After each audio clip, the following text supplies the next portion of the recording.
गोरखपुर नाम का एक गांव हुआ करता था। उस गांव में ज्यादा लोग नहीं रहते थे। उस गांव में एक गर्भवती विधवा औरत रहती थी। उस औरत का नाम कमला था। कमला अपने घर में अकेली रहती थी। उसके पति की सारी जायदाद उसके नाम हो गई थी, पर सभी गांव वाले उस औरत को मनहूस औरत समझा करते थे और सभी उससे नफरत किया करते थे। एक बार कमला राशन की दुकान पर खाने का सामान खरीदने जाती है। भैया जी, जरा 1 किलो दाल चावल देना। अरे हाय हाय हाय हाय हाय, अरे मनहूस औरत, मेरी दुकान में अपशुगन करवाने आ गई क्या? है? चल जा यहाँ से, मैं कुछ नहीं देने वाला तुझे। भाग भाग यहाँ से, चल जा, निकल। भैया जी ऐसा मत कहिए, मैं गर्भवती हूँ, मुझे खाने की बहुत जरूरत है, मुझे खाना दे दीजिए। दुकानदार कमला को वहाँ से धक्के मारकर भगा देता है। तभी कमला रोते रोते उस गांव के किन्नरों के इलाके में आ जाती है। गांव वाले किन्नरों को उसी इलाके में रखा करते थे, क्योंकि वो लोग किन्नरों को पसंद नहीं करते थे और उनके इलाके में रहने से मना करते थे। तो किन्नरों ने उसी गांव में अपना एक इलाका बना लिया था। जब किन्नर लोग देखते हैं कि एक गर्भवती महिला रोते रोते उनके इलाके में आ गई है, तो सारे किन्नर कमला के पास जाकर उसका हाल पूछने लगते हैं। क्या हुआ बहन, तुम्हारी गर्भवती अवस्था में इतनी बुरी हालत कैसे है? तुम रो क्यों रही हो? तुम डरो मत, हम तुम्हें कोई नुकसान नहीं पहुंचाएंगे। तुम शांत होकर सब बताओ कि हुआ क्या है। मैं कमला हूँ, मैं गांव के दूसरे इलाके से आई हूँ। 2 महीने पहले ही मेरे पति की मौत हुई है। मुझे गांव के लोग मनहूस मानते हैं, क्योंकि मैं विधवा हूँ और गर्भवती भी। वहाँ के लोग मुझे खाने के लिए कुछ बेचने के लिए भी तैयार नहीं, जिससे मेरा गुजारा नहीं हो रहा था। कोई बात नहीं कमला, हम तुम्हारा ख्याल रखेंगे। किन्नर लोग कमला को एक खाली घर में रहने के लिए जगह दे देते हैं और उसकी देखभाल भी करते हैं। कुछ ही महीने बाद कमला अपने बच्चे को जन्म देती है, पर अफसोस, कमला बच्चे को जन्म देते ही अपनी जान गंवा देती है। जब सब किन्नर बच्चे को देखते हैं तो बहुत खुश हो जाते हैं, क्योंकि वो बच्चा भी किन्नर ही था। कमला ने एक किन्नर बच्चे को जन्म दिया था। अब इस बच्चे की देखभाल कौन करेगा? हम तो इस बच्चे को गांव के दूसरे इलाके में भी नहीं भेज सकते। अरे तो क्या हुआ, इस बच्चे की माँ नहीं रही तो हम इसे पालेंगे। अब ये हमारे इलाके में रहेगा, हमारे साथ रहेगा। फिर वो किन्नर उस किन्नर बच्चे को गोद ले लेते हैं, उसका नामकरण कराते हैं। उस किन्नर बच्चे का नाम शक्ति रखा जाता है। देखते ही देखते शक्ति बड़ी होने लगती है। उसके रंग रूप बहुत सुंदर थे। वो बहुत सुंदर किन्नर दिखती है। एक दिन शक्ति एक किन्नर से पूछती है, माँ जी सुनिए ना, ये गांव के दूसरे इलाके में भी तो लोग रहते हैं, तो हम वहाँ क्यों नहीं जाते?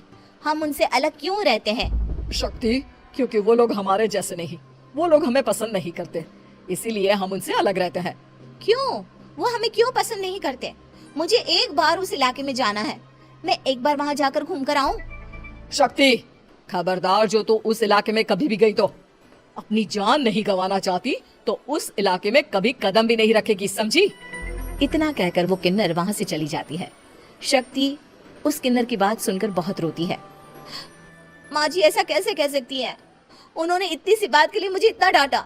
अब तो मैं उस इलाके में जरूर जाऊंगी। फिर एक दिन शक्ति गांव के दूसरे इलाके में चुपके से जाती है। ये लोग तो हमारे जैसे ही इंसान हैं, तो ये हमसे नफरत क्यों करते हैं? जब शक्ति उस इलाके में पहुंचती है तो गांव के सारे आदमी उसके रूप से मोहित हो जाते हैं। वो लोग ये अंदाजा नहीं लगा पाते कि वो किन्नर है।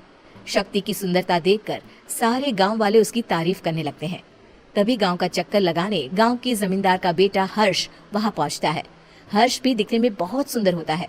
जब हर्ष ने शक्ति को देखा तो वो भी उससे मोहित हो गया, और जब शक्ति की नजर हर्ष पर पड़ी तो वो हर्ष को देखकर मोहित हो गई।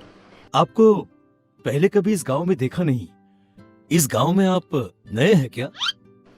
जी नहीं, वो मैं बस। तभी शक्ति बोलते बोलते रुक जाती है और मन में सोचने लगती है, अगर मैंने इनको बता दिया कि मैं दूसरे इलाके से आई हूँ तो वो समझ जाएंगे कि मैं किन्नर हूँ, इसलिए मुझे इनसे झूठ ही बोलना पड़ेगा। शक्ति हर्ष को कहती है, जी हाँ, मैं इस गांव में नई आई हूँ, यहाँ अकेली रहती हूँ। वैसे आप कौन है? आप भी इसी गांव में रहते हैं? जी हाँ, मैं इस गांव के जमींदार का बेटा हूँ। आपको किसी भी चीज की जरूरत पड़े तो आप मुझे बता देना, मुझे अच्छा लगेगा। ऐसे ही शक्ति और हर्ष एक दूसरे से रोज मिलने लगते। वो दोनों अपने प्यार का इजहार करने एक दूसरे से मिलने जाते हैं। तभी शक्ति का पीछा करते करते एक किन्नर वहां आ जाती है। शक्ति, शक्ति मैं तुमसे बहुत प्यार करता हूँ। मैं तुमसे शादी करना चाहता हूँ। क्या क्या तुम मुझसे शादी करोगी? हाँ हर्ष, मैं तुमसे शादी करूंगी, पर मैं तुमको अपने बारे में एक सच्चाई बताना चाहती हूँ जो मैंने तुमसे छुपा कर रखी है। तभी उनके बीच में ही वो किन्नर आ जाती है। शक्ति, तेरी हिम्मत कैसे हुई ऐसा करने की? वो किन्नर शक्ति को खींचकर गांव के जमींदार के पास ले जाती है। हर्ष भी वहां शक्ति को बचाने के लिए पहुंच जाता है। जमींदार शक्ति और हर्ष के प्यार के बारे में सुनकर गुस्से में आ जाता है और शक्ति को गांव के बाहर निकालने की सजा देता है। शक्ति ये बात सहन नहीं कर पाती और कुएं में कूदकर अपनी जान दे देती है। जमींदार हर्ष की शादी गांव की एक लड़की से करवा देता है, पर हर्ष इस शादी से खुश नहीं होता। शक्ति अपना बदला लेने के लिए मरने के बाद किन्नर चुड़ैल बन जाती है। अब मैं इन गांव वालों को नहीं छोड़ूंगी, अब इनसे मैं अपने प्यार का बदला लूंगी। किन्नर चुड़ैल गांव वालों को परेशान करना शुरू कर देती है। एक बार वो रात को गांव के खेतों में पहुंच जाती है और वहां आग लगा देती है। सारी फसल जल के राख हो जाती है। जब एक आदमी रात को उठकर देखता है कि खेत में आग लग गई है तो वो वहां पहुंच जाता है। वो देखता है कि खेतों के बीचों बीच एक किन्नर चुड़ैल खड़ी है और वहां खड़े होकर ताली बजा रही है। गांव वाला किन्नर चुड़ैल को देखकर बेहोश हो जाता है। जब सुबह उस आदमी को होश आता है तो वो सीधा जमींदार के पास जाता है। अरे जमींदार साहब, अरे वो किन्नर चुड़ैल ने मेरी सारी फसल चला दी। अब मैं क्या करूंगा, क्या होगा मेरा? जमींदार चुड़ैल किन्नर का नाम सुनते ही सब कुछ समझ जाता है। अब वो बहुत डर जाता है।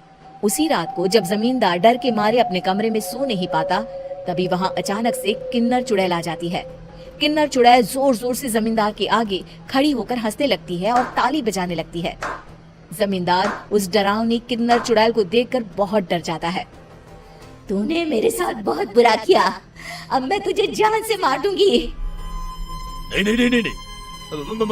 मुझे माफ कर दो, मुझे मत मारो। मैं कभी ऐसा दोबारा नहीं करूंगा। अब तुम जो बोलोगी वही मैं करूंगा। ठीक है, मैं चाहती हूँ कि किन्नर इलाका गांव के इलाके से जुड़े और गांव का कोई भी आदमी किन्नर समाज से द्वेष ना करे, उससे नफरत ना करे, नहीं तो मैं सारे गांव को मार दूंगी। और तुम गांव में एक नया कानून बनाओ कि अगर किसी ने भी किन्नर समाज को हानि पहुंचाने की कोशिश भी करी या इनसे भेदभाव करने की भी कोशिश करी तो उनको कड़ी से कड़ी सजा मिलेगी। हाँ हाँ हाँ हाँ, मैं ऐसा ही करूंगा। तुम जो बोलोगी वो मैं करूंगा, पर मुझे जाने दो प्लीज। तब वो किन्नर चुड़ैल वहां से चली जाती है। गांव का जमींदार किन्नर चुड़ैल का कहा मानते हुए दोनों इलाकों को एक कर देता है और नया कानून भी लागू कर देता है। तब से वहां किन्नर समाज और बाकी गांव वाले शांतिपूर्वक रहने लगते हैं।